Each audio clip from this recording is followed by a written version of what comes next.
as Mahesh Vyas was saying, that people are spending on other things. For example, they're not able to travel. So travel, tourism, those sectors have been very badly hit. They're not showing any recovery at all. They're showing, the numbers look pretty bleak. So behind this kind of veneer of a turnaround, there are serious concerns. Absolutely. I agree with Mahesh that, really this is K-shaped. But I would put it broadly that the recovery is in the formal sector and the informal sector continues to collapse. In other words, what you see is that consumer durables, especially those which are purchased by people who have largely retained employment or incomes, maybe not exactly at the same level, but more or less, are now able to spend on a whole range of consumer durables. And so there is recovery in that area. Right.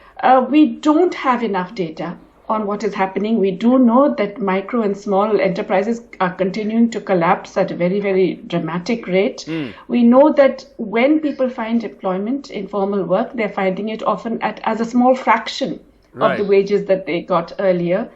And that, in fact, the demand for what are called fast-moving consumer goods, or for consumer non-durables, is still slumping hugely. Because essentially a very, very large part of the population has much lower incomes. And that is bound to feed its way eventually to the formal sector. It may look V-shaped right now, but unless we get very dramatic changes, let's say in the fiscal stance and so on, this is also going to peter out.